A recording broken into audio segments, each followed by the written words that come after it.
Hi, and welcome to another episode of Gomology, a podcast about clothes and stuff. Now, today we're going to be talking about fashion and fiction, and we're off to Nottingham to talk to Amy. Amy, would you like to introduce yourself?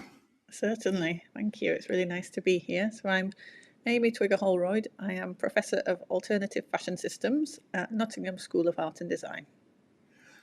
Now, I was going to start by asking you to define what you think about how you define fashion, but then I just caught alternative fashion systems. Now, this sounds very technical. What's that all about? Not necessarily technical, I would say. The alternative is different to the dominant mainstream that we have at the moment. Fashion, I understand fashion in a very inclusive way, which essentially includes anybody who manages to get dressed in contemporary society. So it's something that includes everybody. And systems is a kind of a nod to the fact that I'm always interested in looking at the fashion system or fashion systems as a whole rather than one isolated bit of it, because everything is interconnected. And what I always find so interesting about fashion is that it is cultural, social, economic, psychological, embodied, personal. It's all of those things very nicely kind of mixed up and bound up together. So you probably could go a long way and find a huge amount that's involved and implicated in the system. Sounds like it pretty much has everything to do with the making, the wearing, the business of, the disposal of, the design of, trends. Everything, yes. The thinking Yeah. about, yes, all of those things. I was hoping we'd sort of have a sort of neat little fenced-in little definition, but clearly not. No. Okay. So, Professor of Alternative Fashion Systems, how did young Amy end up there? Well, I studied a degree in fashion design, so I was always interested in making my own clothes, and kind of being creative, putting something new into the world is what led me to an interest in design and making. I did a BA and an MA, specialised in knitwear design, so I'm specifically a knitwear designer rather than a fashion designer more generally, and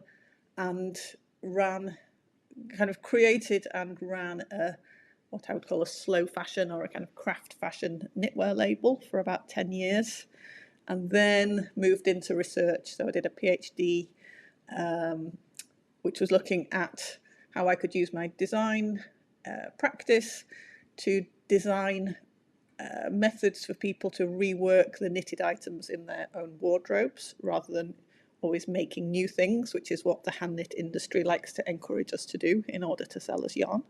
Yeah. And then moved into academic research full time. So did a research role, then moved to a lecturer role, and then have been able to increasingly concentrate on research. So I do some teaching, but I'm mainly a researcher. So what was it about running your own knitwear label that made you so fed up that you went into academia? Yes, it didn't quite, there was elements of that. It didn't quite feel like that at the time. So when I did my master's course, which was when I was focusing on knitwear exclusively for the first time, the other element of what I discovered and became interested in was the idea of design for sustainability, which sort of feels quite familiar now, but this was 24 years ago. I wasn't taught anything about sustainability in any of my courses. I don't think it had been invented back then, had it? It had a bit when I wrote my MA thesis on fashion and sustainability. I had literally like 2 conference papers to reference, but otherwise I was drawing on that was specifically about fashion design and sustainability. Otherwise I was drawing on sources that were about design more generally, but it was still quite different to how it is today. But yeah, I became really interested in how I could use my design practice to to explore sustainability, and particularly I was interested in an idea of sufficiency. So rather than designing for efficiency, let's have the same stuff with a little bit less impact or less cost. Sufficiency is about how we can meet the same needs through less stuff. So it's a more radical proposition. So my MA project was the idea for a knitwear label, and then my business was me putting that idea into practice.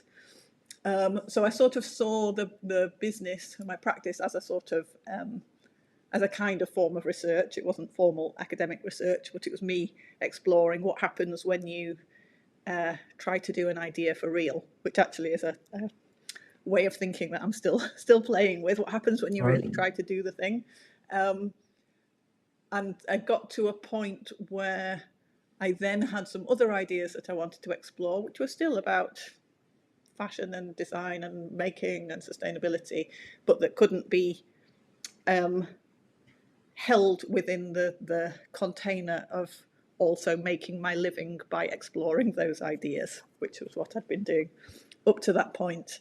So I needed to have a different container, and the PhD was quite a useful step for that for me. So what was the sort of end experience of running a sustainable knitwear company? Were you able to make it sustainable, or did you sort of... Yeah, I mean, it's hard work. It's super hard work trying to run a fashion business without some kind of rich benefactor. Would have made things easy. Didn't have one of those. But I was able to make my living. I stayed alive. I paid the rent. I bought food for 10 years. I always combined it with some teaching, kind of part-time bits and pieces of teaching, and the business itself was kind of a portfolio business in that I ran. Increasingly was running kind of making workshops, knitting workshops, and participatory making projects of different types, as well as making and selling knitwear. So there was these different strands to what I was doing. And it was the conversations I had with people who were interested in making their own clothes and were trying to do that led to the ideas that developed into my PhD. So it was kind of quite an organic development in that way. Sounds like it was quite a hard life trying to do good. Yeah, I've never worked as hard as when I had my own business. I suppose as business ideas go, trying to make a business out of not selling too much is kind of the wrong way around, and why it's so hard for big fashion businesses now to do what would appear to be a much better thing. But we can sort of loop back to that in a bit, I think. So you went back to academia to do a PhD, and that was when you came up with the fictions idea? Or was that No, that was more later? recently. That was more recently. So the PhD was, so this project about developing techniques that knitters could use to rework the items in their wardrobes. And there was a kind of a broader underpinning, more theoretical strand where I was just really interested in what it means to wear homemade clothes in a culture that's dominated by shop-bought clothes. And I kept thinking I was going to find the book that would give me the theory of that already developed, and it just didn't exist, because in fashion theory, which developed in the 80s and onwards, it just presumes that everything is shop bought. I kept looking in the index of fashion theory books looking for the sewing, the knitting and the mending, and it wasn't there. And if I looked in craft theory books, they were very much about focusing more on process rather than outcome. Fine.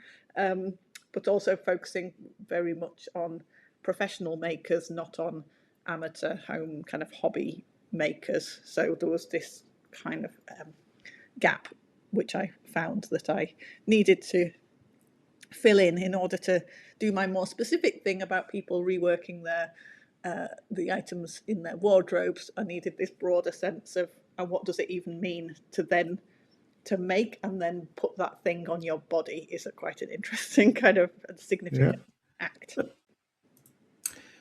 Now, so people were clearly making clothes at home, but there was no research being done on it. But people must have been making clothes at home since clothes were invented back in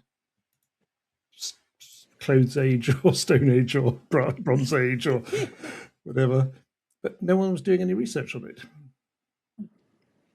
So there was great research on, I would say, home making of clothes in from a historical point of view. So there was a great book, The Culture of Sewing, edited by Barbara Berman, was kind of key source that had been published, if I remember right, in maybe like 2001. And people, I think, again, depending on my memory, I think that was primarily historical. So I remember like great chapters about people making their own clothes, women making their own dresses in the 60s, for example. So good insights, but not, I couldn't find anything that was relevant to the contemporary period, and that sort of took it in more of a kind of fashion theory direction rather than a historical investigation of something that was happening in a particular place at a particular time. They were very helpful in me thinking about that, but they weren't that kind of focus that I was looking for. So then you went back to your wardrobe and dug out all your old knitwear for research purposes. Yes. So in the reworking, do you mean? Yes. It's amazing what you can do with an old I'm intrigued. Let's tell me a bit about that. Yeah, so I was I guess it partly came as I was playing around. So I'm a machine knitter. I was designing and making my knitwear on domestic knitting machines when I had the business, and I guess I became increasingly interested in how I could use my knowledge and my knitting skills, as I say, to kind of intervene in an existing item of knitwear rather than always making something new. Okay, I was making on a fairly small scale, but I was still putting new things into the world where we probably don't need more stuff. And I developed this technique that I call stitch hacking, which is about reconfiguring the structure of a piece of knitting, retrospectively reconfiguring it. So it's been knitted one way. I use this technique of stitch hacking to open up the structure and manipulate it in a way that I know how to do because I have an understanding of the knitted structure, and I reconfigure it in a way differently to how it was originally knitted. So I use this as a way of kind of retrospectively inserting a new design and my own preferences, my own interests into the piece of knitting. So I played around with this technique, very satisfying, in a sort of conceptual making kind of way. And then that grew into this idea of actually there are so many different things that you could do to an existing piece of knitwear from a knitterly perspective. That was the word that I used. So I wasn't interested in like chucking a woolen jumper in the washing machine, felting it, and then chopping it up. My rule was that I was staying within techniques which work with the genius of the knitted structure, which are these interconnected rows of loops that work in wonderfully flexible ways. I can see how this would work. So you could add or subtract designs and really, based on what you had, create something entirely new. Yeah, and when you're saying surely the practice of people making their own clothes has gone back decades, centuries, millennia, well, so has the practice of remaking clothes. Because if you think about how precious a piece of fabric or a piece of clothing would be if you had to make that thing from scratch, from fibre onwards, by gosh, you would make sure that you were going to get the most out of it. So, of course, you've knitted a whole jumper. Well, when the cuffs of that jumper become worn out, you're not going to chuck it away and start again from new. You're going to simply reknit just the bit that needs reworking. So the practice of remaking, I would say, and there's lovely examples in museum collections all over the world. The practice of remaking is actually the practice of the main practice of making clothes. But it falls by the wayside during the 20th century as the industrial production of clothing ramps up. And so then the domestic making of clothing becomes this sort of optional hobby activity, which in a weird way, the way that it's sort of framed is like a very slow mirror of industrial production. So, the hand knit industry is very neatly, here's a pattern, the pattern tells you exactly what needles and what yarn to buy. You get those things, you follow the instructions dutifully, you get to the end, you're either happy or not happy with the thing that's come out, and you either wear it or you don't wear it, and then you repeat that process. So I was trying to explore different ways that we might approach that process, drawing on the amazing skills and knowledge that home knitters already have. And I worked with a group of knitters locally to where I was based at the time, and they were very patient with me, trying out these techniques, which were the principles were straightforward, but the practice of like, okay, and then how we unravel that, and then we pick these stitches up, and then we do what. They were very patient with my half-baked kind of workings out, and they all went on to rework something from their wardrobe. And the kind of, again, going back to a kind of the background idea or the underpinning idea was an idea that I think people ought to feel that they can intervene in the pieces in their wardrobe, and they have a sense of ownership and permission, but that the dominance of mass-produced clothing, the industrialisation of the clothing sector, the professionalisation of fashion design and making, I had observed in my workshops. I saw people with amazing practical skills, but who felt very out on a limb, sort of lacking confidence in the decisions they would make or the things that they would make. And is it as good as something from the shops? Was a question that I always found very understandable, but also quite heartbreaking. Like, is that what we're aspiring to? Is that the bar that we should be aiming for? As I say, I completely understand it as a maker. I was sewing a blouse this weekend and, critical of my own slightly wonky stitching, decided to be okay with it because I'm okay with the things not being standardized and perfect.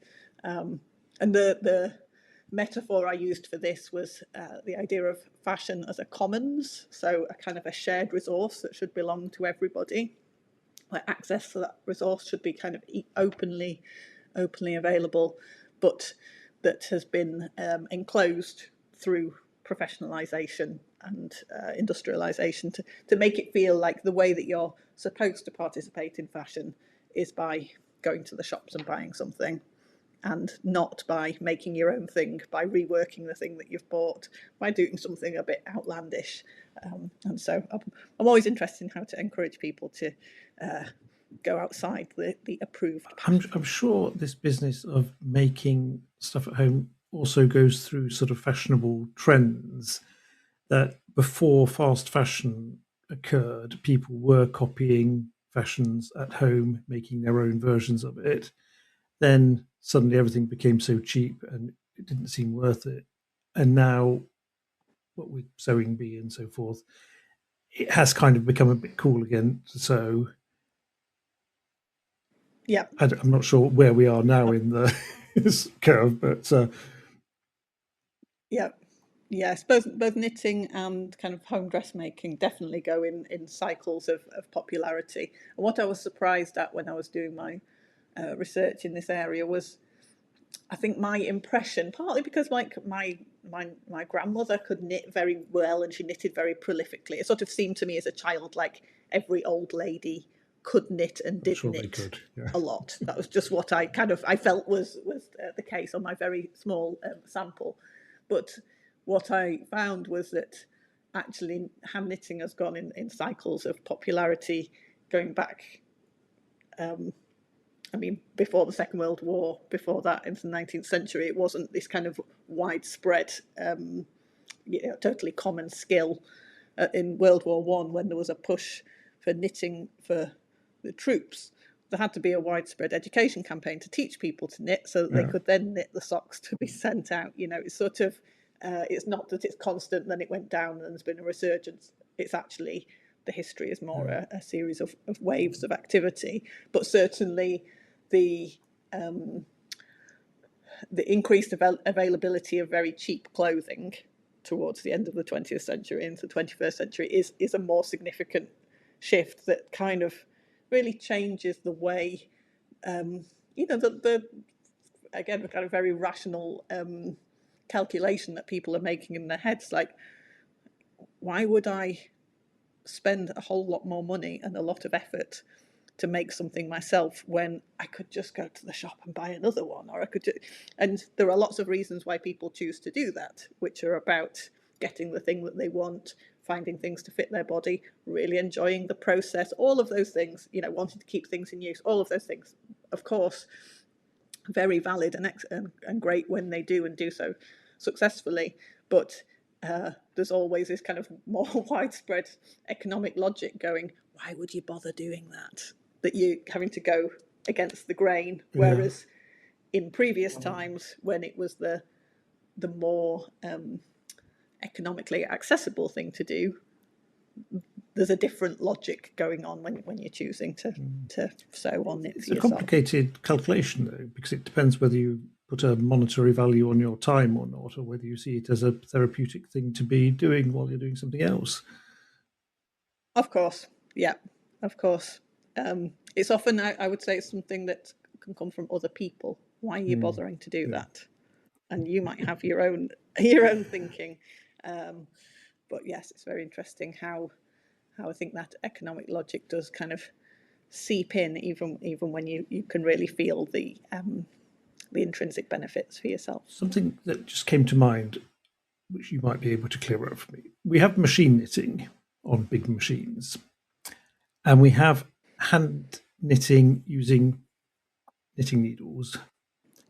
And then you also have, I see things described as hand knit, but hand knit with a machine. Does that have a different description? Because it always annoys me a bit when I see that, because people think it's knit with needles, but it's knit with a machine because it's both hand knit. Yeah, so I guess that the different categories I would describe probably are hand knitting with needles in one category, each forming of a stitch is a and that would take you 40 movement. Hours or so to do a sweater. Yeah.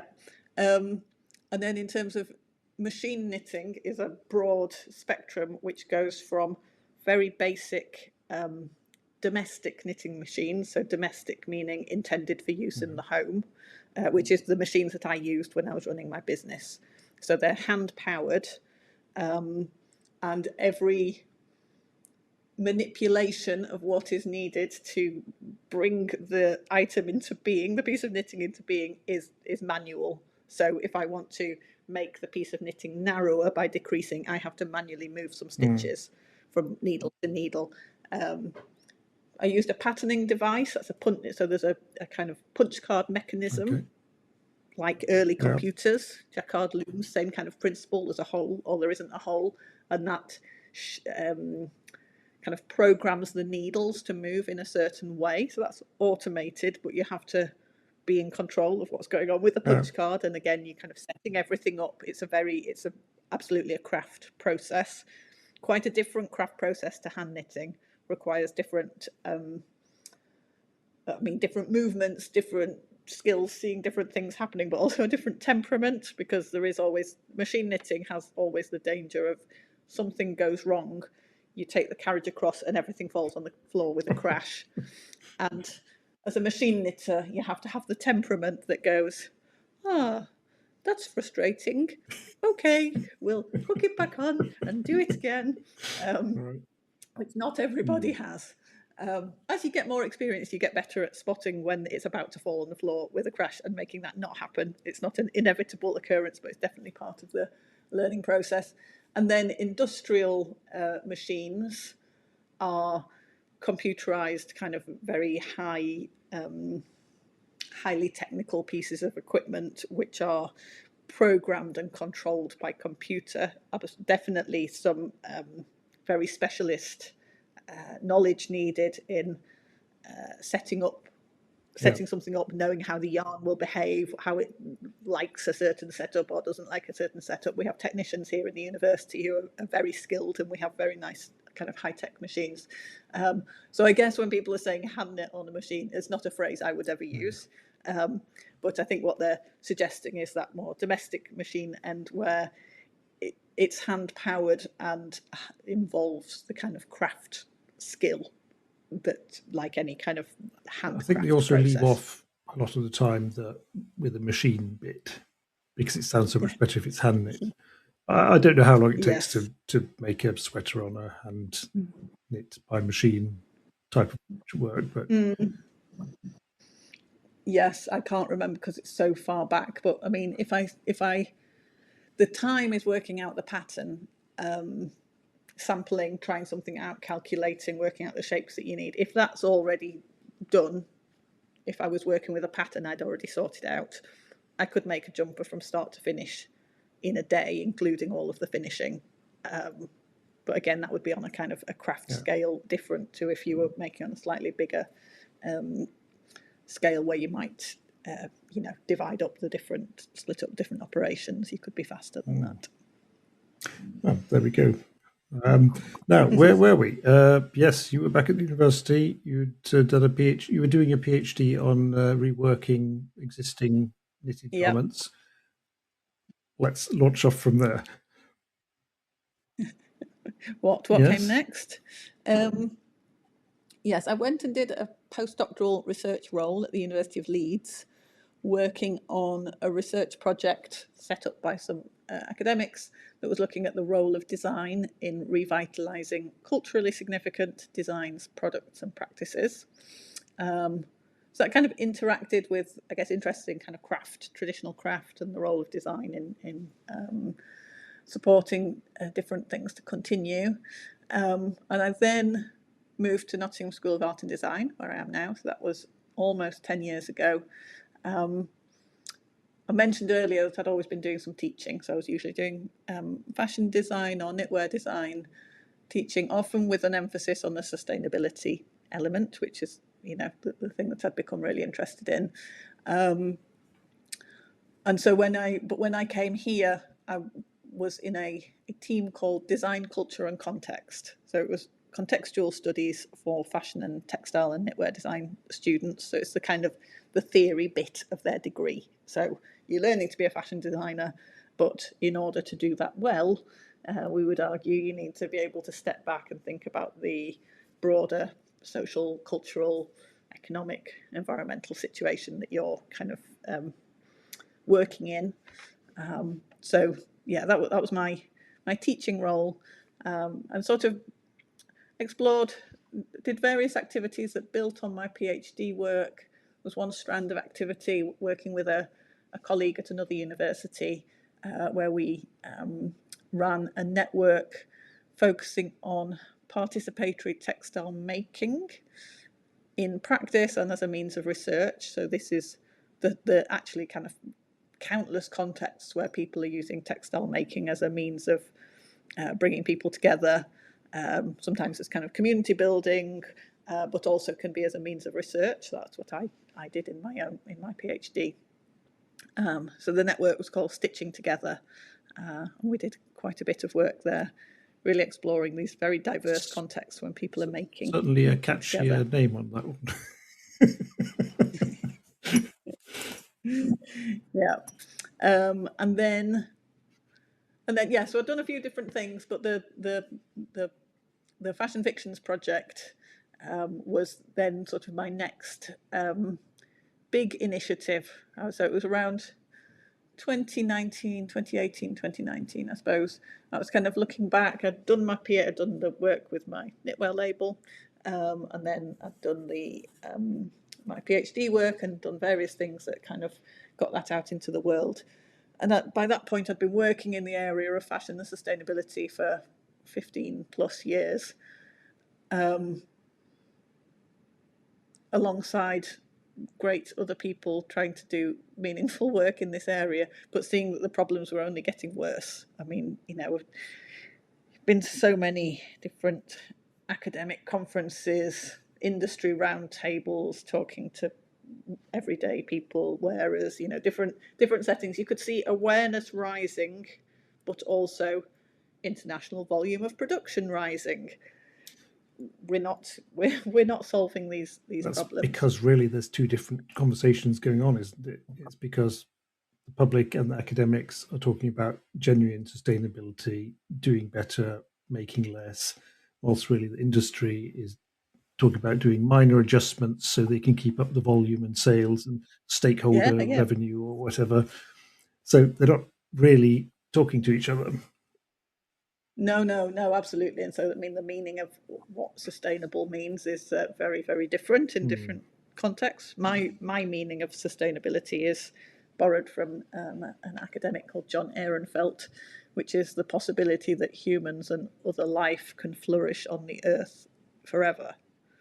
So it's about the sustainability of life on earth, whereas it increasingly seems to be used in some circles to really mean kind of sustaining the status quo with a bit of tinkering around the edges, which is nowhere near very different understandings of what we're trying to do, and therefore how you might get there.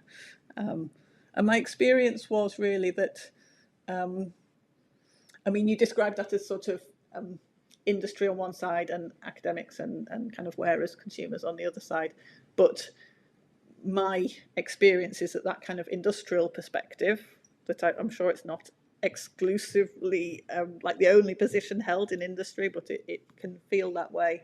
There are some things that shouldn't be questioned, and the things that are on the table to be done are about reducing energy use here, or reducing a bit of effluent here, or doing this, using a bit of organic here, and the other things are really not up for debate. I found that perspective very much seeped into quite a lot of discourse in academic and kind of civic circles as well, and I found that very frustrating. So if we're having some kind of debate about sustainability in fashion, I would always want to talk about the issue of volume. So it's a systemic view. Let's step back and not think about this particular initiative or that particular initiative, but if we step back and think about volume, and about capitalism, because fashion is capitalism's favourite child. It's absolutely the reason why volume is producing isn't because consumers are madly demanding this stuff. It's because the system is programmed to overproduce and to churn all of this stuff out, because it's about growth, endless growth, which that's a fiction that's possible on a finite planet. But if I tried to point things like that out, or to raise the issue of volume, I would often feel like I was the mad person in the room who was saying the thing that shouldn't be mentioned, and treated as sort of let's not go there. So I found that very frustrating. And sometimes that would also happen with students. So there was one, I don't remember the individual student, but I remember my feeling about this experience. So as part of my teaching role, I supervised dissertation topics, and I would usually get students who were interested in sustainability. So a student was focusing on mending as the theme, the topic of her dissertation, and she did 3 nice chapters, so one about history and one about contemporary practice and one that what could happen in the future. And then her conclusion was something along the lines of, so mending's really good, got many benefits, would be great if more people did it and it became more central part of the fashion system, but everyone just kind of really likes going shopping and we can't really shift that. So there we are. That was sort of the conclusion. I'm paraphrasing, obviously. And it made me feel sad, because she seemed so resigned to the fact that a consumerist growth-based system was, of course, what there is and what there will ever be. And I sometimes have the feeling that our students are preparing themselves to go out into the professional world, that part of developing professionalism is realizing, is being a realist, like this is just how it is. This is how the industry works. This is how things are. We're not going to be able to change that. We can only change this. And I have a strong desire to encourage people to challenge everything. Like everything should be on the table and up for discussion. And particularly, like, by gosh, you're in an art school. As an art school student, if you can't be demanding the impossible, when is that? Really, this is the space for imagining how could things be different. So I realised that maybe our students and people more generally, and me myself, maybe we needed some help to be able to think in that, to kind of exercise the muscle of thinking in that radical way, and thinking, how might we like things to be if we stopped going, well, that's how it is. The existing system can feel so heavy and so locked in that you sort of cut off your imagining before it's even begun, because you're like, oh, it's just that's how it is, isn't it? Actually, things change radically. Things have changed radically, over historical scope. So we must believe that things can change, and if things are going to change, we're going to have to imagine how they could be different.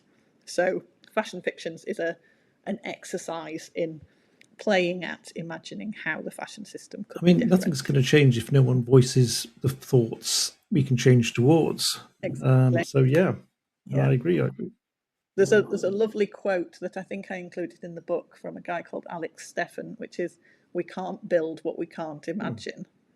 And it's like, it's so neat, but you're like, oh yeah, we can't build what we can't imagine. And everything, flipping that on its head, every great shift forward in human history has first been someone's imagining. Wouldn't it be amazing if women had the vote?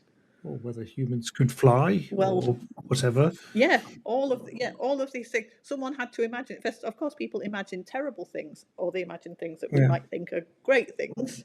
It's not that it can only move in one direction, but in principle, you have to be able to at least imagine it.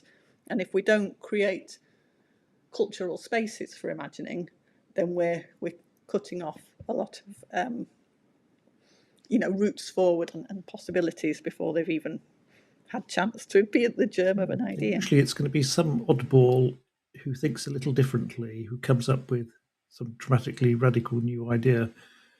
Now I have made a valiant attempt at getting through the Fashion Fictions book.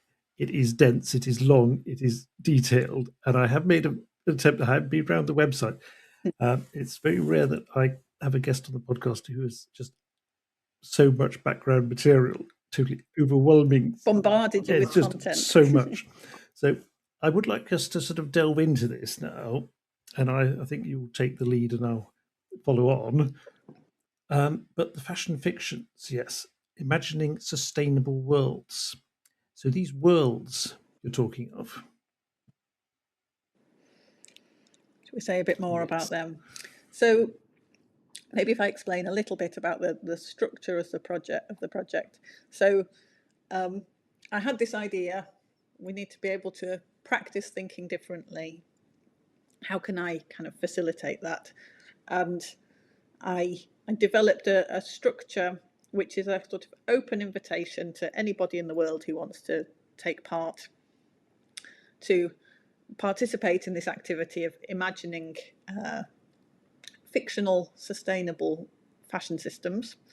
And it's so it's a kind of game. It's intentionally playful and often humorous and quirky. It's not about trying to immediately come up with, like, this is the answer of how we need to reorganize everything. It's really an invitation to play with ideas. Plans. They're so not business plans. But the structure is that at there's 3 stages. Any of the stages can be kind of activated at any time. The first stage is where people write a 100-word written description of a fictional parallel world where people live with their clothes differently.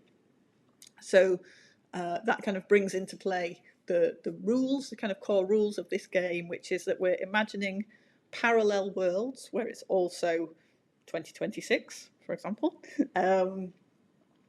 rather than projecting into the future, which, I mean, that's partly just guided by my preference, my speculative preferences.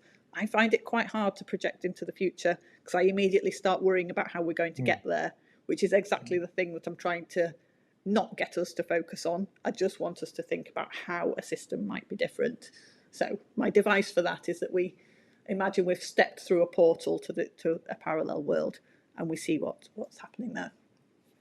And the other kind of couple of rules are that we're imagining enticing and positive worlds. So we try not to go down a dystopian route. Could it be worse than the one we have? The focus of speculative work. I just think the real world is dystopian enough. And then the third one is to try to push beyond what feels plausible to us today, what currently happens. And that will be different for people in different contexts, different geographical, social context. What I think is like an amazing fiction of how things could be somebody else's reality down the road in another country, whatever. That's fine. You work from where you are. So people write these descriptions. Then at stage 2, a different person, or quite often a group of people, we often do stage 2 as a group activity, will pick up one of these fictions written by somebody else, and they will think themselves into the world. They can reinvent that fiction as much as they want to, and then they imagine that they've stepped through the portal and picked something up or taken a photograph and brought it back to show us what life is like there. Then at stage 3, we try to bring the fictions to life. So we physically try to do with our bodies what people physically do with their bodies in the fictional world. A sort of bit like a historical reenactment, but not historical, and enacting something that we've completely made up out of our imaginations. But again, doing that together with others as this kind of socially connected exploration of how things might be different. So there's the 3 stages, and people all over the world have taken part, which has been amazing. And so the book is my analysis, reflection, exploration of the worlds that people have generated, but also the conversations that they have along the way. So I was able to run some stage 2 and stage 3 activities in Nottingham as with a kind of real research focus, and generated a lot of data, just recording the conversations that people have when they're working out what is this world like, what attracts us about it, what are we excited about, what doesn't make sense, what do we need to figure out. And exploring the kind of common themes that arise. Really fascinatingly, could see kind of resonances between people's fictions that are created in very different contexts. Yes, you're saying, I mean, these fictions are created by people with widely different starting points, basis, realities. But it did strike me when I was looking through them, there was a huge element of playfulness here, which I found incredibly encouraging, I think. How many of these worlds have been created at this point? I think we're up to about 279 or some thereabouts. And actually probably many more than that have been created. That's how many have been created, and somebody has gone and filled in the form to submit it for me to include on the website. So a part of the invitation that anybody anywhere can take part is also that anybody anywhere can run their own fashion fictions workshop, for example. So someone could run a world writing workshop, and they've been used a lot in education settings. And I know there's a lot more gone on, a lot more world inventing gone on than we've captured. But to be honest, we've got, as you said, we've got a huge amount on the website. So hundreds of fictions created by people, and absolutely that playfulness really comes through.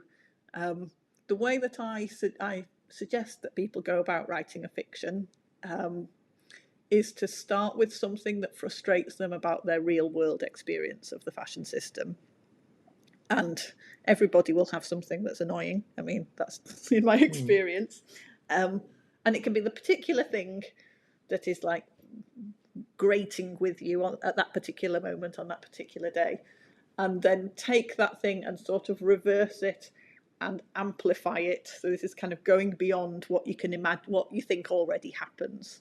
So if somebody is frustrated by the huge volumes of unworn clothes hanging in people's wardrobes, which we kind of research tells us about, they might think, okay, I want to think about a world where clothes are really intensively used. How could I do that? Maybe every city has a big shared wardrobe. So they're imagining essentially kind of some kind of clothing library, some kind of rental system. There are clothing rental systems in the real world, of course, but let's amplify it. Let's imagine it as the absolute kind of everyday, most widespread, normal way of accessing clothing.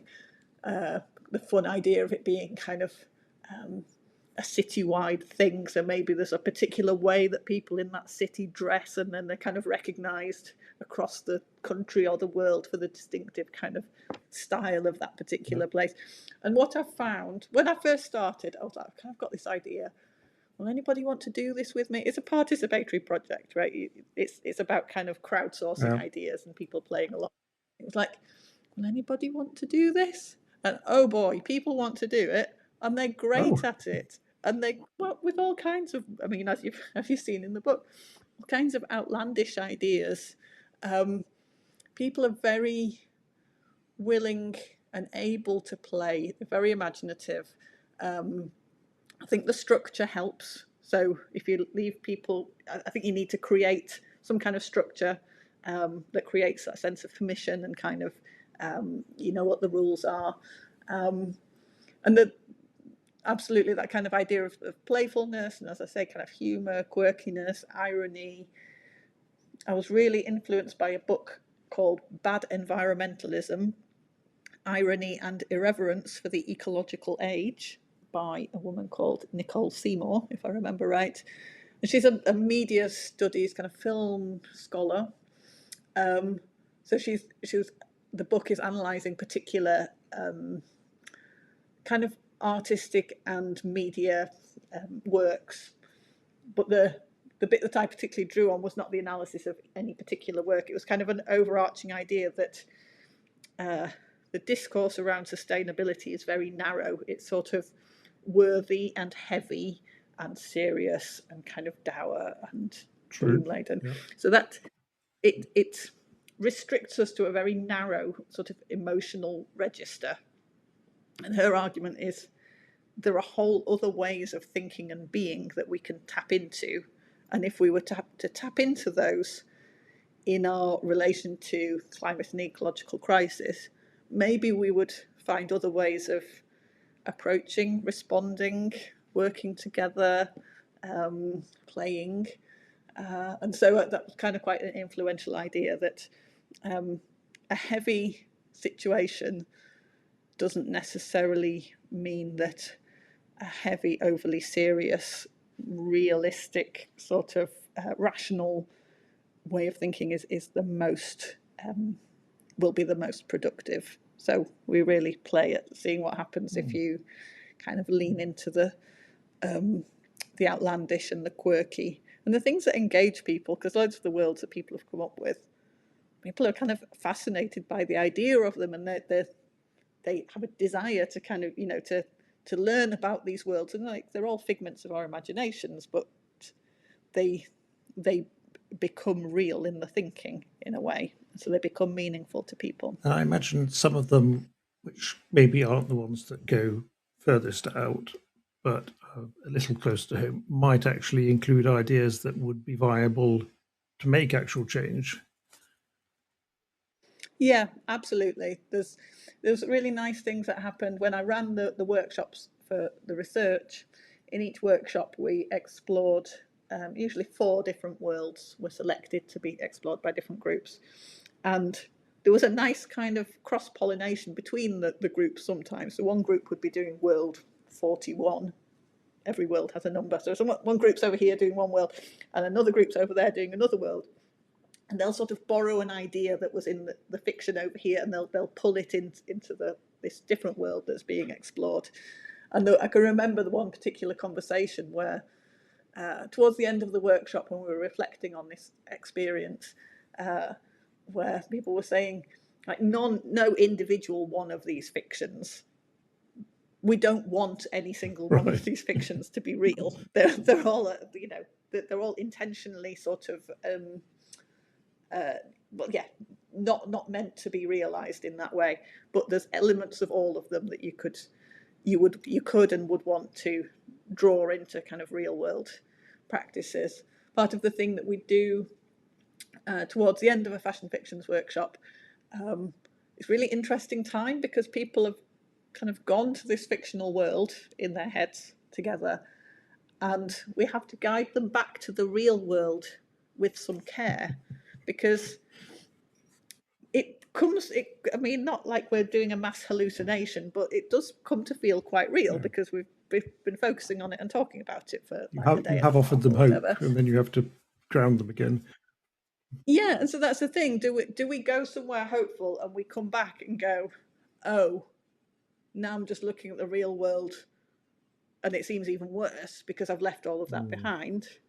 Or the thing that I try to do is to see that the process of psychologically, kind of intellectually journeying somewhere else and coming back is that it prompts you to look at the real world through fresh eyes. So I came across the concept of wonder, which basically describes this. Wonder is kind of seeing the world as if through a new set of eyes. And seeing that as a really generative and kind of hopeful position. So what I feel like I've seen people do is shift from a position of, well, that's never good. This would be nice, but it's never going to happen. To by the time they've gone and they've come back, it becomes almost a kind of hands on hips. No, wait a minute. Why couldn't this happen? Like, we're looking at the real world and we're asking new questions. And yes, we see that there are entrenched systems and attitudes and ways of doing things. But I think what I'm always trying to do is try to nurture sort of an expanded sense of possibility, in the sense that, yeah, things could be different.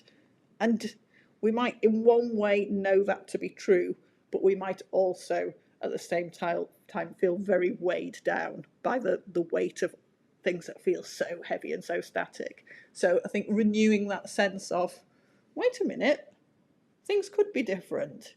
As part of that process, we ask people to, there's a few different areas that they kind of prompts that they can respond to, and one is ideas for action in the real world. So having gone there and come back, are the things that you would like to see happen in the real world? And they're not necessarily very obvious aspects of the fiction that they've been exploring. It might be something that's occurred to them just by going through that process about thinking about things differently. What sort of actions might that be?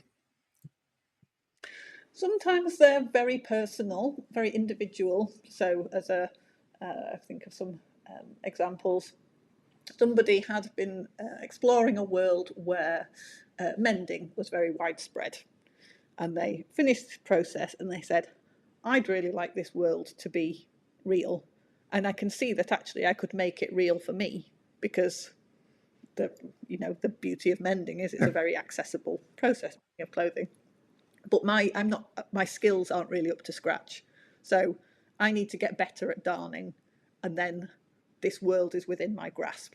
So very actionable for them individually.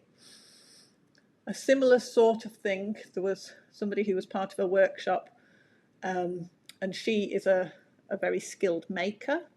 And she, I can't remember what world she was exploring, but she had the sense of, she was coming back as actually she could see that her skills meant that she could again make, for example, a mending world a reality, or a world that involved reworking the things around her. And that came naturally to her because of the skills that she had, but it probably didn't to her friends or her family or the people around her. And so it gave her the idea, like, oh, wait a minute, I have something that could be really useful. Maybe I could every month just get some friends together and help them and see if I can kind of spread these skills around. So sometimes they're personal with a sense of connecting with a few kind of immediate people, and sometimes they're absolutely on the policy level. So thinking the way we need to rebalance the tax system, taxing virgin materials rather than labour would completely upturn the economic logics of the fashion system, for example. Or thinking about, we need a 4-day week because you need a day to be able to do the growing natural dyes, the growing your own fibre, processing things, reworking, caring for people in the community who might not be able to make things for themselves, all of the things that they'd worked out that would happen in their fictional world. So quite often, sometimes the things are rooted in fashion and textile processes and craft, and but sometimes they go beyond into the wider society and wider the way we set up systems. Is there ever any talk about why we need these clothes? And I'm sort of thinking about the difference between what we require, the utility value, and what we want to have, maybe the more fashionable part of it. Yeah, well, I mean, your initial question reminded me there are quite a few nudist that was not where I was going. There are no clothes whatsoever. There is a healthy minority of actually, you look at the question, decide that clothes are not what's needed. They're always quite entertaining.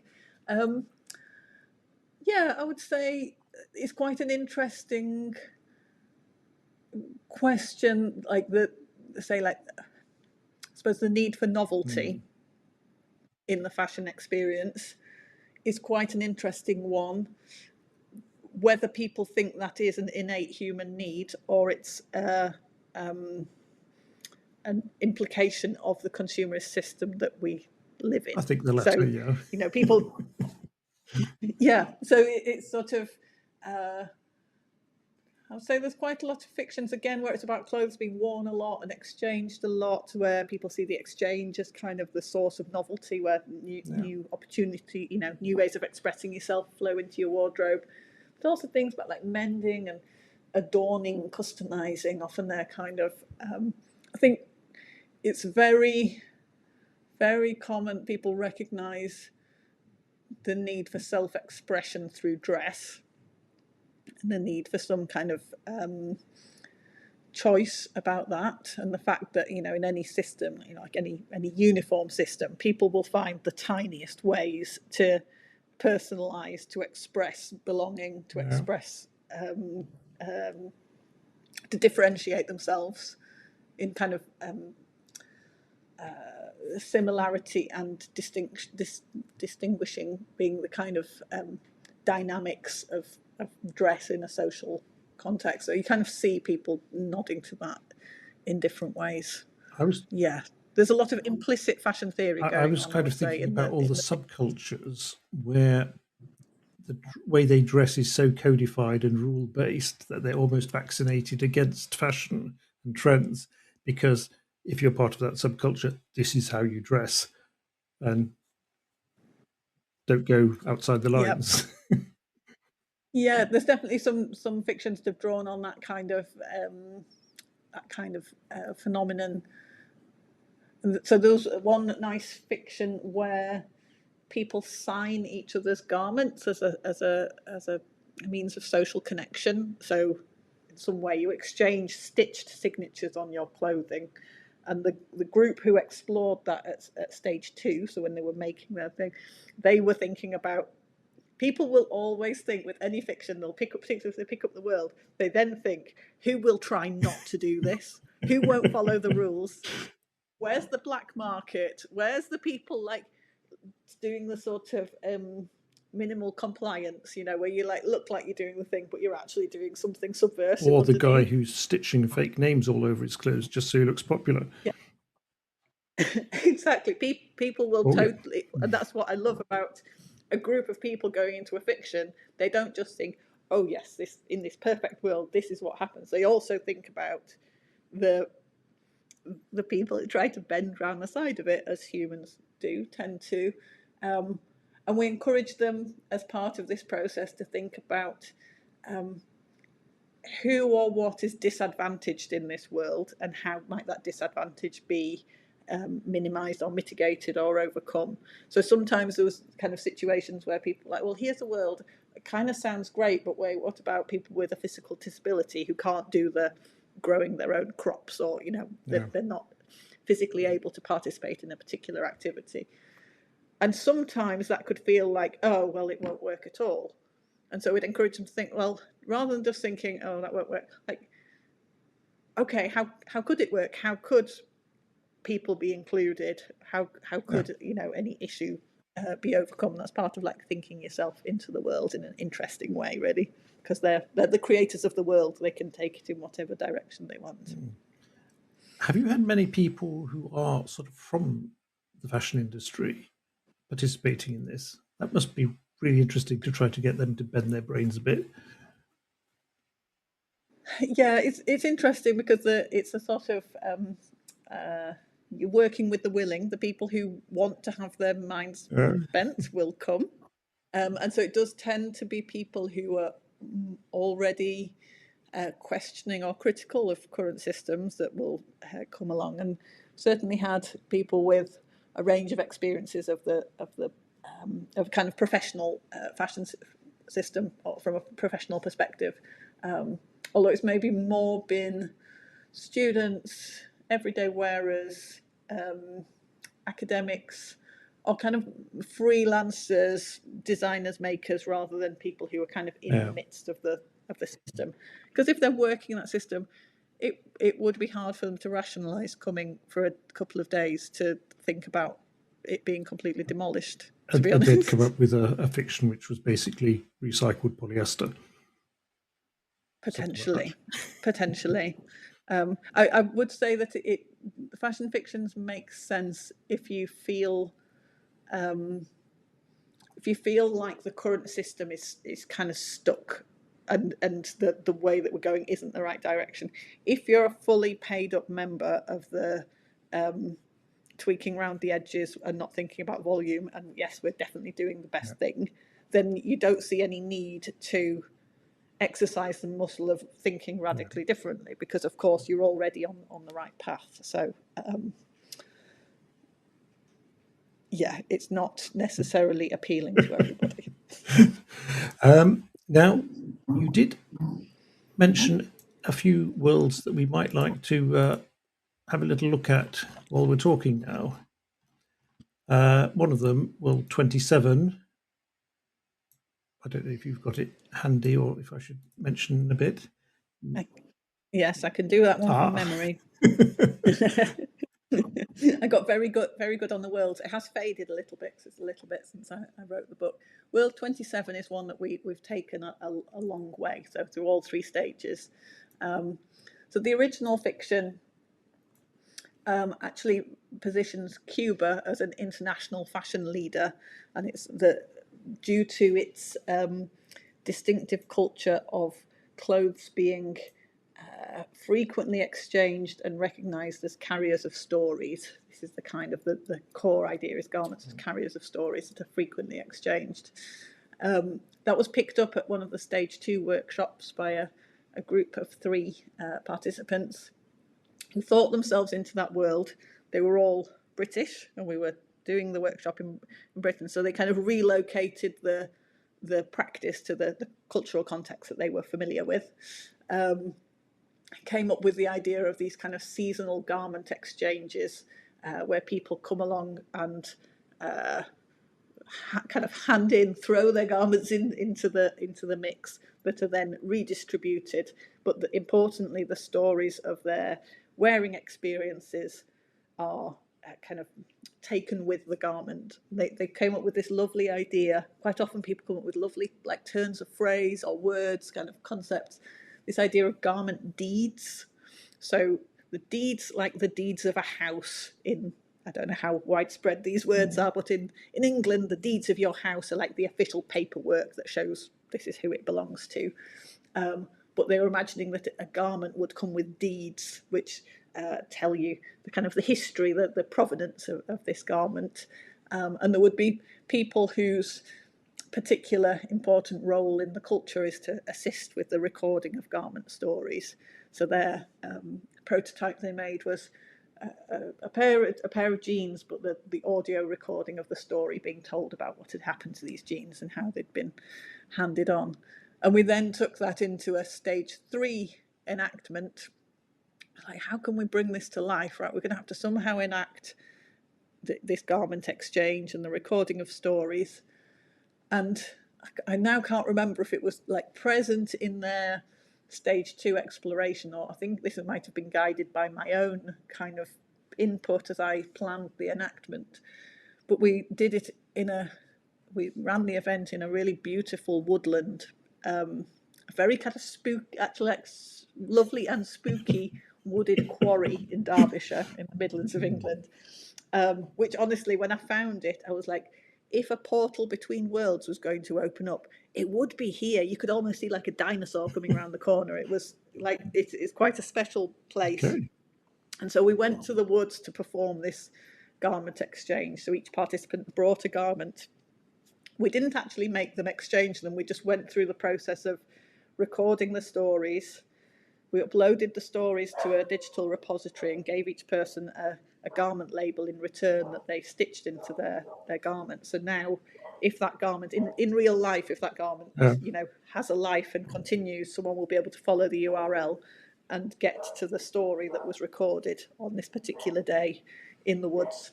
And we performed the act of kind of offering the garments for exchange, although, as I say, they weren't required to follow through. Even just that act of recording the story and kind of going through this ritual offering was a really special event.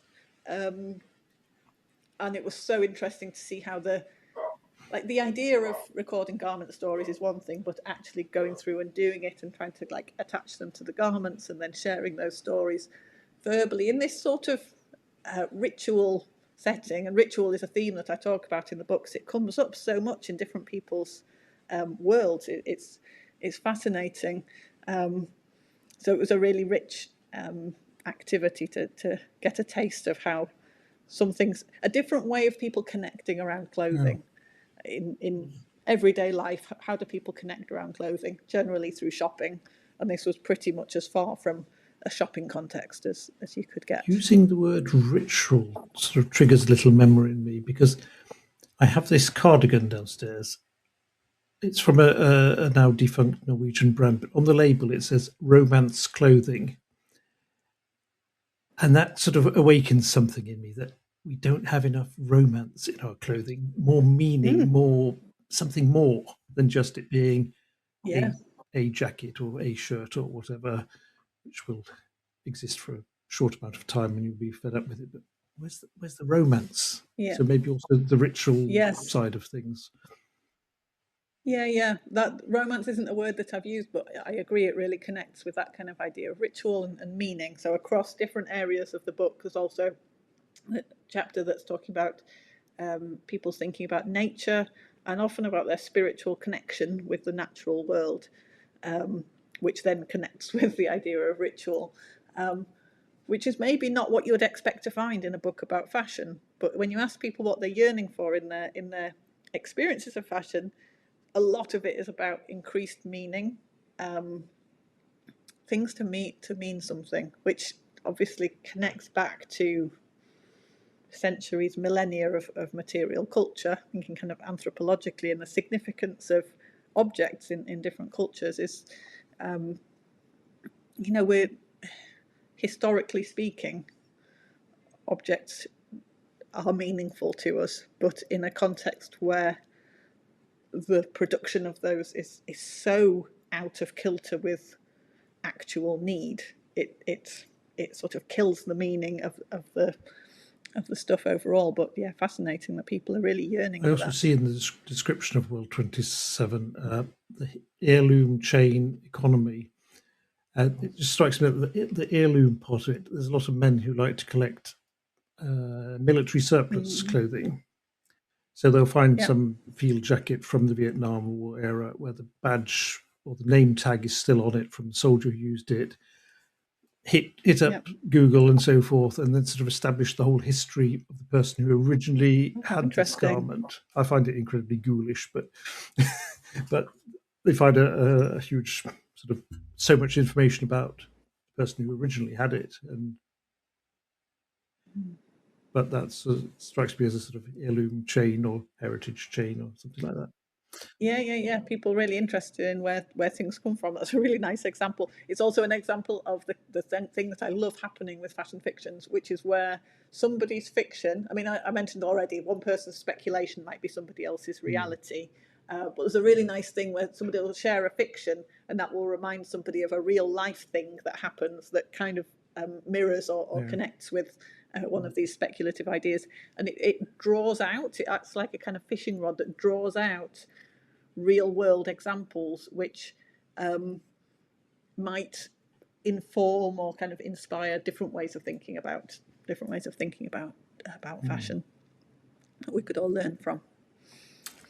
You also suggested World 45. Oh yeah, World 45. So this is one that I wrote the original fiction of this one. I did the first 5 worlds as a sort of experiment and a way of getting started. And then I did a few more in the 40-sums. I can't remember the numbers of all of them. But World 45, I entertained myself. I already mentioned, the humour and the playfulness. When I write a fiction, I usually have a kind of an idea I want to work with, and then I try to formulate it in a way that makes me laugh and stays in my mind. Right. So in World 45, I was trying to think about slowing everything down in terms of production. So I invented a world where there was a superstition that means that all textiles must be hung as curtains for a year before you can turn them into anything else. So if you want to use a textile for a garment, it has to be hung as a curtain for a year. And that just made me laugh because I was thinking about the logistics and the thinking and the forward planning that you would have to do. And I quite like, it's quite neat using superstition as the rationale for why a system, a culture works in a particular way, because it's allowed to be completely irrational, right? Superstitions are kind of irrational, so like you can tap into something that feels a bit bonkers. I said that it dated back to the Industrial Revolution. I was enjoying kind of something about all those wild changes that were taking place in the textile industry at the time of the Industrial Revolution led to this. And so again, that was picked up at one of these stage 2 workshops that I was running for the research, and a small group, interesting, I don't comment on this in the book particularly, but it was an international group, so one British person, one Indian student, and one guy, I think he was Korean or Chinese, I'm trying to remember now, but like an interesting cross-cultural conversation in itself. And they got really into this. The superstition kind of morphed into a broader idea of spirituality, and they it's just a wonderful example of the distance that they travelled with their thinking was quite far from this initial seed of my fairly daft idea about curtains. And they again got really into ritual, actually, and thinking about the ritual of hanging the curtain and of taking the curtain down, about the forward planning, about the relationship between the material and the spiritual, and that led into, again, that their thinking led into a different kind of a stage 3 activity that was I ran as a sort of I guess a broader kind of public engagement activity. It wasn't for research specifically. It was like, can we bring people into this world in a different way? So I ran an Instagram challenge called Material Mindfulness that invited people to kind of built on this idea of the world, and gave people one word every day for a fortnight that prompted them to look into their wardrobe and find something that responded to that word. And the idea was about looking closely at your textiles and thinking about their meaning and your relationship to them. So each phase of the fiction can kind of go in its own direction, but that stage 3 activity really elicited some really lovely responses and engagements from people who were prompted to look into their wardrobes and connect with the things that they already have. Fascinating. in a different way, and the people would post a close-up photograph and then often a really really interesting comment about your kind of narrative about the thing that prompted them to think about. So yeah, the I said already the project depends on the input of other people, and they've really responded. And it's so insightful seeing what people respond to and where they're able to take these ideas. You know, the moment I saw that business about the fabric hanging as curtains for a year, that got my mind working, because I was thinking about, well, the curtain won't just be held up in a square, it will be folded a bit, and the sun will bleach it, and it will sort of might get different shapes made on it. And that sounds brilliant. That sounds really good.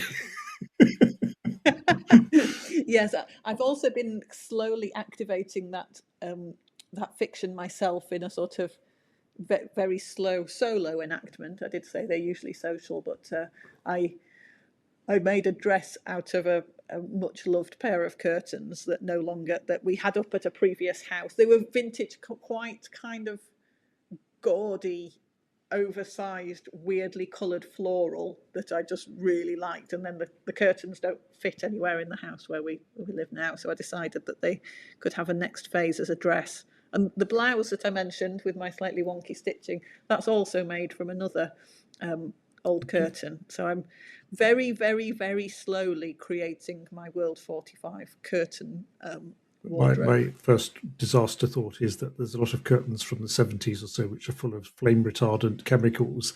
So I'm hoping yours isn't. No, I think mine are, anyway, we're safe. But yes, it's a very important consideration. So that was World 45. 64. Yeah, that one I mentioned, and so I mean the two that we've mentioned so far have been taken in different directions and up to stage 3. World 64, I think that I now have to do my homework to check on the website to see if that's been explored. I think that has stayed as a stage 1 world, but it sits in my head quite evocatively. Good idea. So it's showing that, yeah, even in a sort of 100 words, somebody's playful thought can really kind of lodge in your mind and help you to think about different things. So this kind of connects back, I suppose, to the conversation we were having a little bit ago about customization and personalization of kind of standardized garments. So this person was seeing a world where there's a very restricted wardrobe.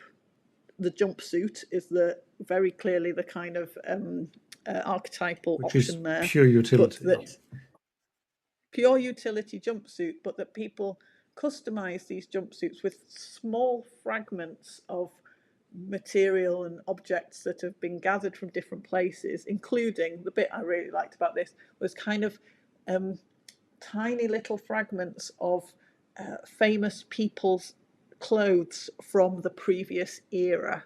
So you might have a tiny little bit of, Madonna's lace fingerless glove or Rick Astley's kind of sock.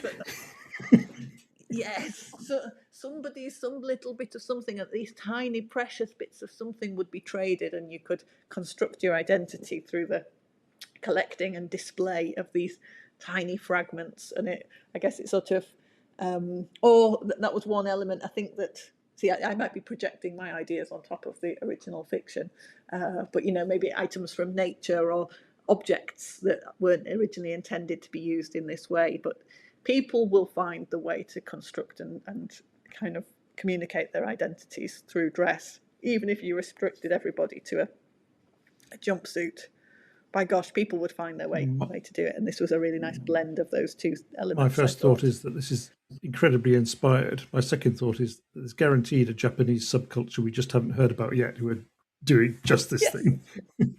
Yes. Oh, and if we could do the fishing rod and pull that out, wouldn't we love to hear about that? So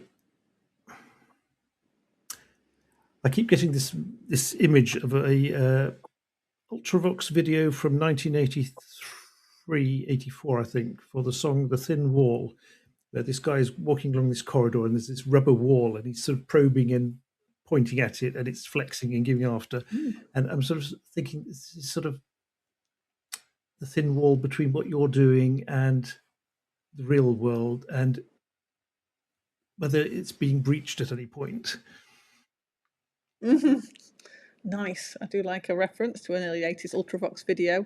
Not what I was expecting, but excellent. Yeah, that's a really nice question. There was something that happened.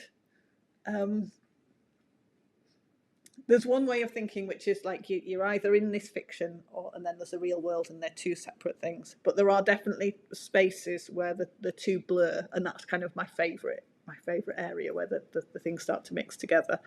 So there was the first enactment that I ran, I think. Well, one of the first ones that I ran was bringing to life a world where mushrooms are hailed as the spiritual guides of the world. So this bit was a stage 1 fiction taken forward with great discussion by a group at a stage 2 workshop, and then I used it as the foundation of a stage 3 enactment. And this was going to be an enactment where the participants were geographically dispersed, so they were all doing in their everyday lives, and it was spaced out over 6 weeks, and they all connected through a WhatsApp group. So it wasn't like an afternoon where we all get together like the one in the woods. It was a different kind of thing. And so I was like, I need to find a way where they can do something once a week that brings this mushroom world to life. It has to connect with cloves in some way. So I invented that in this world, people present themselves. There's a kind of practice where people present themselves to the mushrooms once a week. And so I gave this and they think a lot about what they are going to wear, but I didn't say what you should wear for the mushrooms, just that here, here's the scenario. And this gang of about 10 participants very gamely kind of went for it. We had a lot of mushroom fungi based puns in the chat. There was a lot of banter and like nice daftness about it. And then people started doing it. And I would say it was particularly in that enactment where the line between enacting and really doing something really beautifully blurred. And I'd been thinking, and I actually encouraged them to think about, like, when are you stepping into the world and you're kind of being in this mushroom world, and when are you stepping out of it and commenting on the experience? But what I began to see by the way that they were describing their experiences, and also that I experienced when I had a go at doing it, is that I was doing both at once. I was both enacting and I was in the real world. So I was kind of, it wasn't this in and out. It was all of these things sort of happening at once. And there was really beautiful moments in that, in the enactment and the things that people shared, where it went from, as I say, the silly banter, like funny banter about kind of fungi puns, to some really quite profound reflections and insights from people who were taking part about it. It was really making them think about their relationship with nature and the choices they make when they dress or themselves in the world. And you could tell that it was quite moving, and people have told me since then that it was quite pivotal. There were quite pivotal moments then. So there was a lovely blurring that happened there, as I would say, as the kind of, it helped me to really see that. And I'm sure it doesn't happen comprehensively and not the same for everybody. It's, but just every now and then in the project you can see this lovely blurring, and particularly in the enactments. So you're pretending to do something, you're playing at doing something, but by playing at doing something, you're actually doing it. You're actually doing the thing. If you're pretending to be in a world where you embellish your clothes with words that represent your feelings, you're really embellishing your clothes with words that represent your feelings. So it's this layering of pretending, but really, really doing, and it can take you somewhere else. So in the final chapter of the book, where I was thinking about, I was wrestling with I suppose the thing we touched on earlier about, is it just you've gone to this nice fictional place and then you've come back and everything is even worse than you thought it was, or is there something helpful happening here? And I was thinking about, how can this kind of speculative participatory activity, can it contribute to change? And I argued that I think there's something that shifts in the way that people think to some extent for some period of time. For some people, And I think there's definitely value in like new stories circulating, new reference points, new things that people can think about. But I kind of closed by offering an idea about using fashion fictions in a more prefigurative mode. Prefiguration is kind of quite a specialist term, but thinking about be the change you want to see in the world. It's that kind of an idea. So rather than people thinking politically, that's the system that we want somewhere off in the future and we're working towards it, they're trying to bring that way of being into action kind of right now, here and now.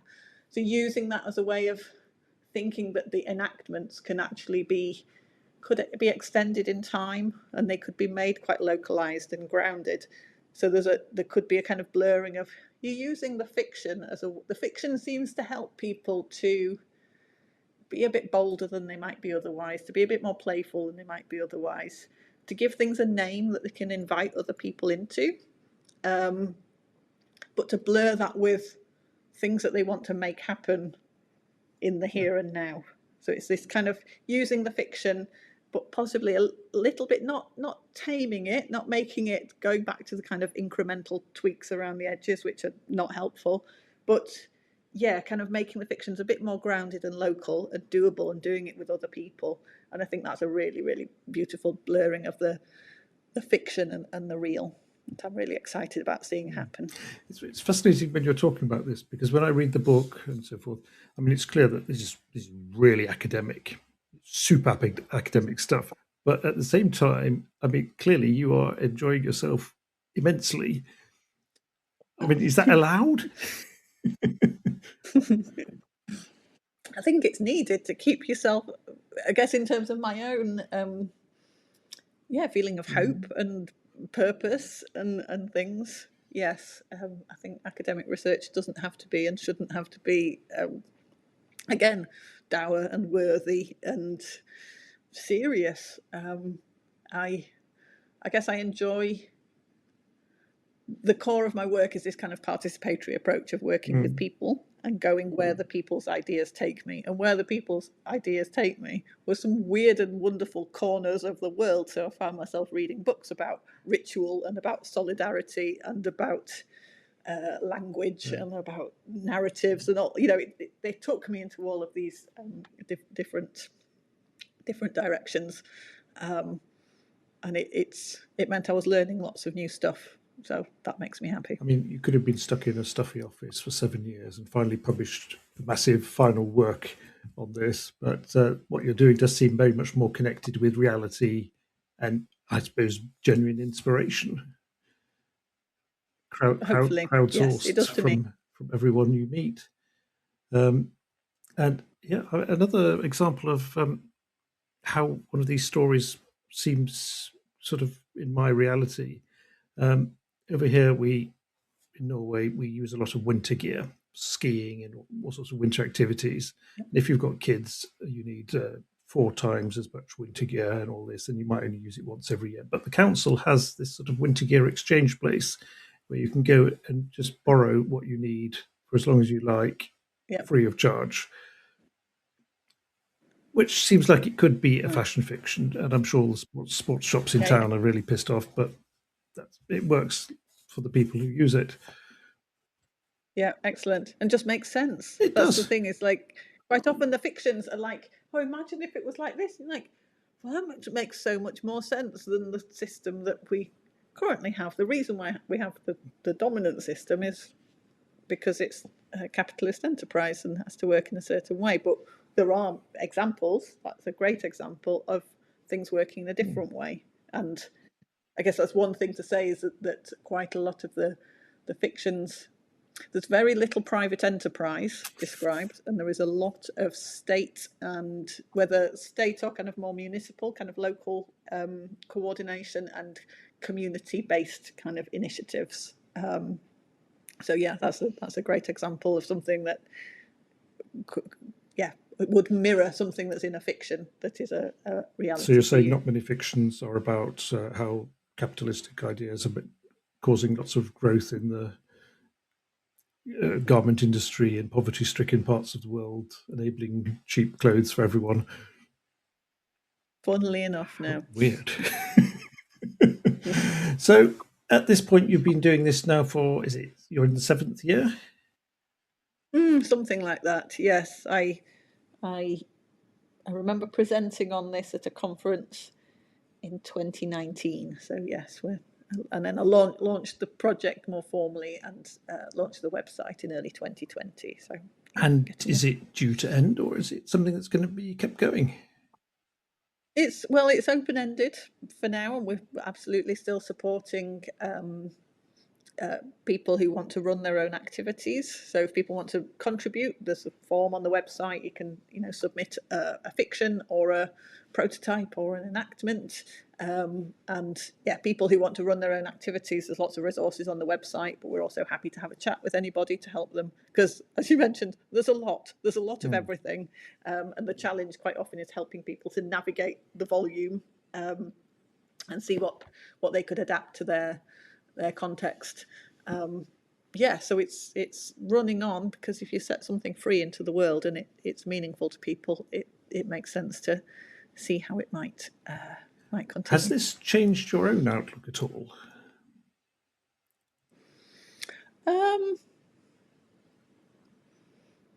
I would say I think it's made me more hopeful, in that it's connected me with all of these other stories of hope, then kind of acts of hope of different people.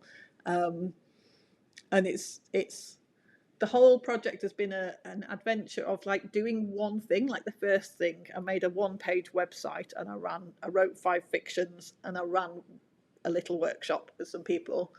And then when I've done that first thing, it's almost like climbing a hill, and from the top of that hill I can see what the next bit should be, which I couldn't have known when I was climbing the hill to start with. It was like I get to a new vantage point and go, oh, that's possible now. And it's just been this continuing kind of cycle, kind of iterative cycle of seeing what the next thing could be, and climbing to the top of the hill and seeing other possibilities. And that's been amplified by other people picking up the opportunity to organise their own activities. And what they do with it is wonderfully different to what I've done with it. And if they then share that back with me, that then inspires me or gives me an example that I can adapt in a different context, or I can share with others. So, and that's in like a fairly flexible, freeform kind of a way. Just learning from how people have used it and adapted it, and drawing on that. So it's kind of enriched my my sense of how a participatory speculation activity might be delivered or framed. It's been enriched by all of these contributions from other people. Now, you did mention in an email to me that it was mostly women that had taken part in all this. What's that all about? Absolutely. I don't know. Gatekeeping? Well, I mean, I don't. Yeah, no. If I could have, the workshops that I ran for the research, I ran a sort of, I shared a call for participants through my network, so kind of social media channels and what have you. And from the people that responded, I could have filled all of my workshops with only women. There were much fewer men and maybe a small number of non-binary people who I was able to say, please come, because when I was thinking about who to invite for each workshop, I was aiming for diversity in perspective. So some people had professional experience of the fashion industry, some people were wearers, some people were makers. I was trying to get a mix, and obviously gender identity in relation to expressing yourself through fashion is a really important aspect, and will give people different experiences. So I did manage to entice some men to take part, but they were few and far between. And I mean, I guess, and that reflects my experiences of other participatory activities related to fashion and textiles that I've run before, have been almost exclusively female participation. So that reflects my networks, I'm sure, and reflects the gendered nature of, I guess, kind of popular understanding of what fashion is and who it is for, but obviously the fact that I'm talking to you and the work that you do, that's not Not monolithic. universally true, at There are, least. I mean, there are no, odd of course. exceptions. Yeah. Odd. So it means that, I'm saying we're drawing on the great input of all of this great group of people who have participated, but it also means that the project is missing lots of really valuable perspectives that would enrich it if I was able to more effectively breach that kind of gender divide, to be honest. I wonder why it is that that divide is so obvious and clear. But because I mean, it is there. I think I can Yeah. say quite safely that women do care more about clothes than your average man, sort of generally speaking. Yeah. And the kind of social expectation of who will be interested, who is and should be interested in clothes, kind of amplifies that or reinforces that. So it's just interesting thinking if the speculation process that I've created that underlies fashion fictions can be and has been adapted to food systems, mobility systems, housing. People have used the underlying process in different contexts. And I think if you tried to run a participatory speculation workshop that was focused on urban mobility and invited people to talk about bikes or something, I don't think you would have such a marked kind of divide. I don't know if there's also something about the kind of the environmentalism, which I think,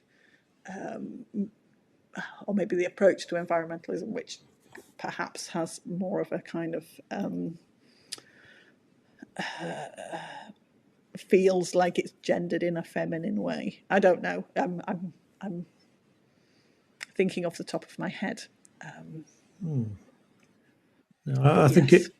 More men, I think please. if you did have bike fictions or craft beer fictions or something, you might actually get a few more men.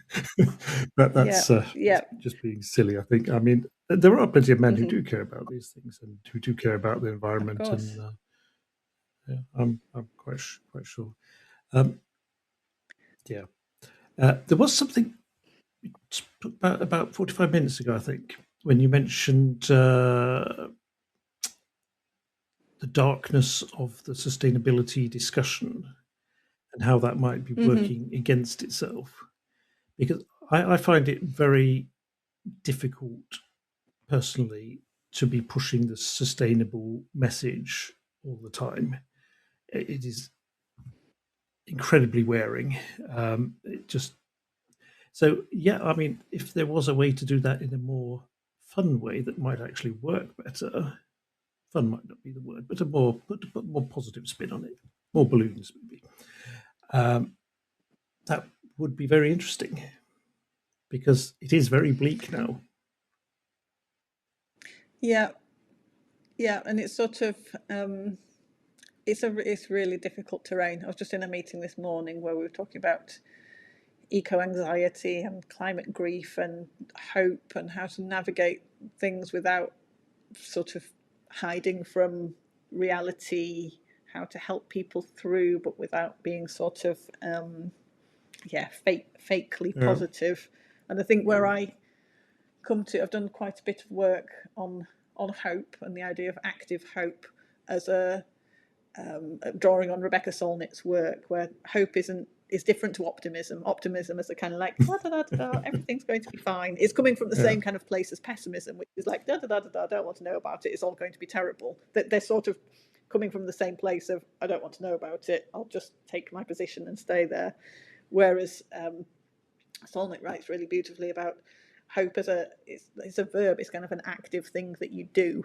So it's you feel the grief and then you still act, and you act in the knowledge that it might not be enough, but the act of acting in a hopeful way is itself sort of generative and sustaining. And it feels really important to me that acting is social and connected and not atomized and individual, because the the atomization, the individualization of society is for me kind of part of the root of the problems we're in. So not individualizing the responsibility and the need to respond and do everything right. It being about connecting with others to act differently and to generate hope. You can see it at work in the enactments, in the things where people are getting together to do things differently. It does generate new ways of thinking and seeing and navigating the difficult, undeniably difficult times that lie ahead. Yeah. People working together is on a sort of on a human scale. So not, okay, how do we scale this up and how do we scale it out and make this worldwide movement? But groups of people that can interact with each other and act on a community scale, I think is not something to be underestimated. And hopefully the fictions gives, as I say, this kind of permission or an excuse or a kind of a way of going a bit further, doing it in a different way, engaging people in a different way, and engaging people with humour and playfulness and joy and hope. It takes you to a different place, and it draws people in a different way and makes different things possible. So I think everyone interested in working this way needs to. We can keep each other going if we participate and kind of carry ourselves along. I do have a lot of faith in humans on an individual level. It's when they crowd together too many that I kind of lose faith. At a certain scale, things get when there's no one responsible any longer, or it blurs. Yeah. Now, is there anything we should have mentioned that we haven't? I don't think so. I guess one thing I would like to mention is that I'm very pleased to say that the book is available open access. Because it's publicly funded, British publicly funded research, the book as an output of that research is openly accessible to everybody. And I'm sure you can put a link that people can follow through. So there is a hard copy that's available to buy, but it's very nice not to have to be promoting the buying of something, that the whole content is available online, and as you say, a huge amount to be explored on the website. So if anybody's interested in having a go as an individual contributor, sometimes people say like, oh, I've kind of got an idea for a fiction, but I think you'll already have that one. And it's like, oh no, there isn't a finite number of ideas that we can have. There's an infinite number of ideas that we can have, and even if the core of it is similar to another one, like we've got a number of lovely mending worlds, a number of lovely clothing library worlds, but they're all expressed so differently from each other because each person is bringing their own experiences and ideas and priorities and their own cultural references that are different to somebody else's. So I wouldn't want anybody to ever feel like, oh, they've already got 279 worlds. Is mine really needed? Oh boy, yes, it is. It's probably rubbish anyway. So, yes, no, throw it in, and it's definitely not a kind of perfect writing competition. It's about communicating an idea. Always lovely to have more participants. And this is a way to be heard. I mean, if you've been harbouring a little fashion fiction, a little fantasy, a bit of romance clothing or something, toss your hat in the ring. Yeah. And it also contributes to lovely international connections. So something I didn't mention maybe quite so much, but when people contribute to the website, I ask them to agree to give their contribution a Creative Commons license, which is the kind of gives the foundation of this picking something up and running with it and building on it. And that picking up and running and building on, often we've got some examples where there's like multiple iterations of people building on other people's ideas, and particularly when they're all around the world. So somebody's idea from South America is built on by somebody in India, is then picked up by somebody over here in Europe, and then taken to Australia or whatever it is. And I think people have really appreciated, it's asynchronous. You never get to meet that person. You don't know who they are, but there's this really nice sense of, again, it's that connection and people feeling like they're part of something. So it's an open invitation that anybody can feel welcome to There you join. go. Have we come to the end of our chat? As we've been I almost think we 2 have. hours. That was great. So thank you so much, Amy. This was very inspiring, and thank you for joining me today. And Thank you. bye-bye for now.